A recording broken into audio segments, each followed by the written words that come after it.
آگے یس کھڑے ہو جاؤ اس نے کرنا ہے سوال. پیارے حضور، چند واقفین نو یہ سوال پوچھتے ہیں کہ چند پچھلے مواقع پہ حضور نے فرمایا کہ واقفین نو کو سول سروس میں جانا چاہیے، تو وہ پوچھتے ہیں کہ اس سے کیا مراد ہے؟ فوج یا پولیس مراد ہے یا گورنمنٹ میں جو دفاتر ہیں وہ مراد ہیں؟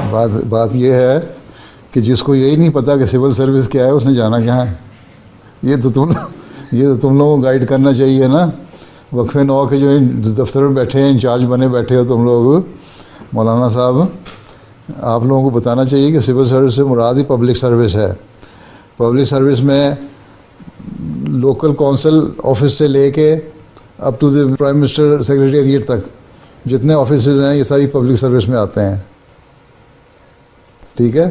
اور اس میں آرم فورسز سروسز بھی ہیں اور اس میں بھی جا سکتے ہیں، نیوی میں یا ایئر فورس میں. لیکن اس کے لیے میں نے نہیں کہا. پبلک سروس میں جانے کا یہی فائدہ ہے کہ آپ کا ایکسپوجر زیادہ سے زیادہ ہو جاتا ہے پولیٹیشنز کے ساتھ، اور جو پالیسی ہے ملک کی اس کا بھی پتہ لگ جاتا ہے آپ کو.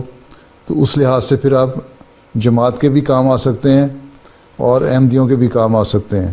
اور صحیح طرح جب اچھا ٹیلنٹڈ ایک پبلک سرونٹ جو ہوتا ہے وہ ایڈوائزر کے طور پہ بھی رکھا جاتا ہے. پھر وہ ملک کی بہتری کے لیے پورا جسٹس کرتے ہوئے صحیح طرح ایڈوائز کر سکتا ہے اپنے باسز کو. ٹھیک ہے.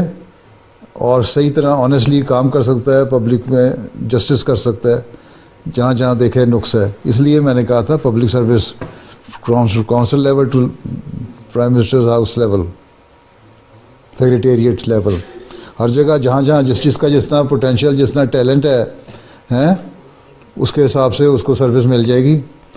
یہ میں نے کہا تھا. باقی آرمی اور پولیس وغیرہ میں جانا تو شک جائے، پولیس میں بھی جا سکتے ہیں. پولیس میں بھی لا انفورسنگ ایجنسیز کے ساتھ کام کرنے کے لیے بڑا ضروری ہے. ٹھیک ہے. جی حضور. پبلک سروس کا مراد ہی یہ ہوتا ہے کہ civil service and public service is the same thing.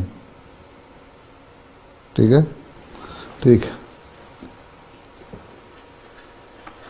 اور کیا کہتے ہو؟